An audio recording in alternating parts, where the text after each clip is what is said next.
I want to bring in MS Now's Laura Barone-Lopez covering the White House for us. Retired Major General Spider Marks is founder and president of the Marks Collaborative. And MS Now's national security reporter David Rode is with me here in studio. So, General, if you were in that room today and could ask the president one question at this point, what would it be? My one question would be, what does the end state look like? How many more targets do we need to hit in order to achieve the objective? Clearly, we've got the capacity. And the operation that we conducted this weekend was absolutely, should be unsurprising, yet it remains unprecedented in terms of the application of power. So the question is very simple. Mr. President, how many more targets do we need to hit? When do we think we'll be finished with this in some way? And maybe it's not the word finished, but what does the next phase look like? How much longer do you think we'll be at this? I think that's the question all Americans are waiting to hear an answer to. But in the meantime, Laura, what more has the president said today about the war and these negotiations?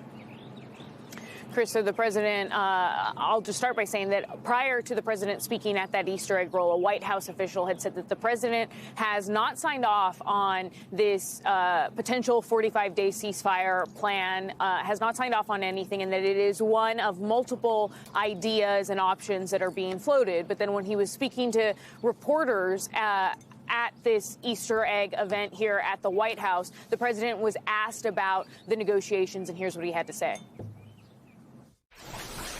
They've made a proposal, and it's a significant proposal. It's a significant step. It's not good enough, but it's a very significant step. They're negotiating now, and they've made a very significant step. We'll see what happens. Why did you use such vulgar language in that Truth Social post? Only to make my point. I think you've heard it before. So you hear that the president was also referring to his comments over the weekend, using the profanities when he was saying that the U.S. may strike all power plants. Now, one of our producers, Lindsay Papia, also asked him whether or not he was prepared to commit a war crime, which I know is something that has been discussed given the threat that he made, and he would not address that question, moving on to others. Now, also, one thing that wasn't caught on camera, Chris, was that at this event, according to the White House press pool, the president said that we are never going to let Iran have a nuclear weapon. And if we have to pay a little extra for the fuel for a couple of months, then we'll do that. So at this event, the president saying both simultaneously that he thinks that the American public wants the U.S. to get out of Iran soon, but then saying essentially that if the U.S. has to pay a little more for gas and stay there for a little bit longer in order to get this done, in order to reach that, what they have said is a core objective of obliterating their nuclear capacity, then the U.S. is willing to do that. Well, David, I think it's fair to say that the one consistent thing since the start of this war are the inconsistent statements by the commander-in-chief. I mean, on one hand, he's saying that's a significant proposal that has been put forward. On the other hand, if he wants a proposal, if he wants a way out, if he wants negotiations to work, is calling Iranians, quote, crazy bastards and swearing at them the way to do it. Where are we here?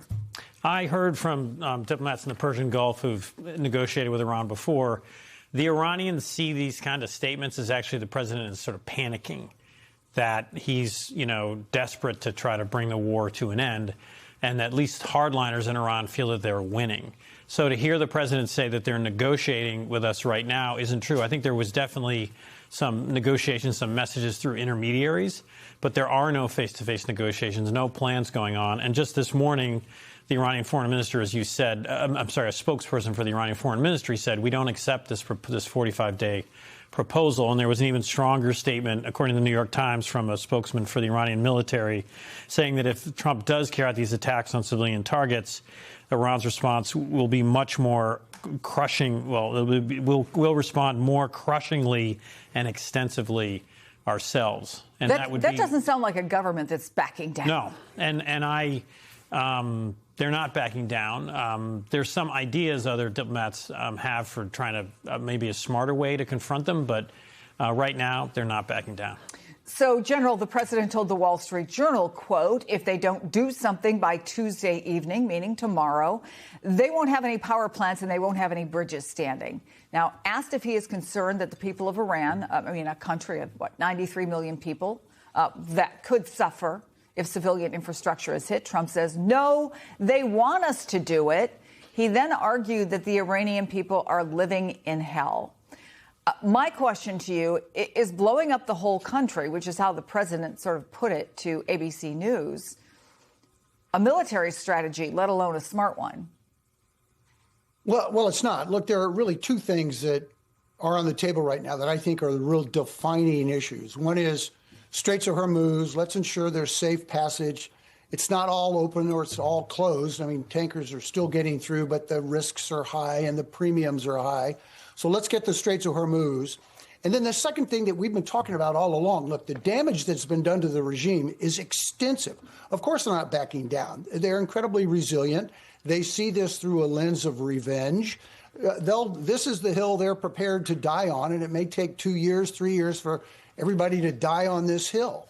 The point is, the message to the Iranian people, and the preponderance of the Iranian people, in excess of 75%, want this regime gone, any remnants of this regime gone. So what's the message to them if you shut off their power, if their lights go off, if their refrigerators don't work, if they can't turn on the lights?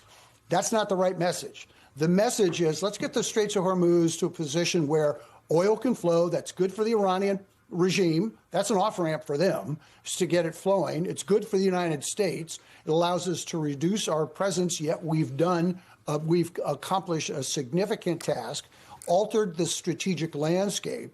But let's also send a message based on what we did this past weekend. We have boots on the ground. We have put boots on the ground in the form of raids. This rescue operation was incredible. So we can do that. We can continue to conduct raids like that, which sends a message to the people that we are committed. It's just not attacks from a distance, but we're going to get on the ground and we're going to go after things that are essential to our national security, and allows the Iranian people to see that, number one, as a form of support. And number two, that helps kind of create some fissures, increase fissures and cracks in the elites. Those are the two things. Yeah, I guess the question always is, David, how much truth is getting through to the people of Iran, right, when the media is controlled. But let me ask you about what Spider just said, because that was a truly amazing rescue operation of the fighter pilot. As you reported, officials said it was like searching for a needle in the haystack. What are the details we know now?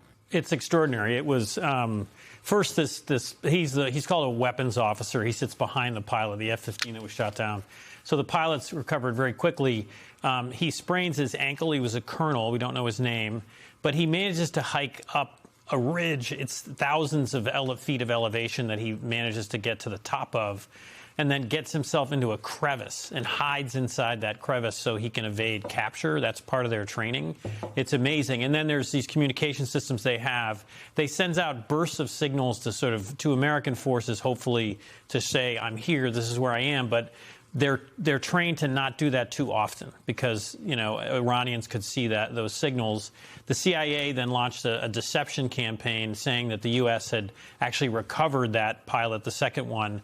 They were lying, and they were taking him out by road to try to get the Iranians to go focus on roads. Then you have hundreds of special forces soldiers coming in. They're dropping bombs and firing on Iranian troops to keep them out of the general area where this pilot is. And then at some point, these American rescuers hike up to the top of that ridge. And, he identifies himself in that moment.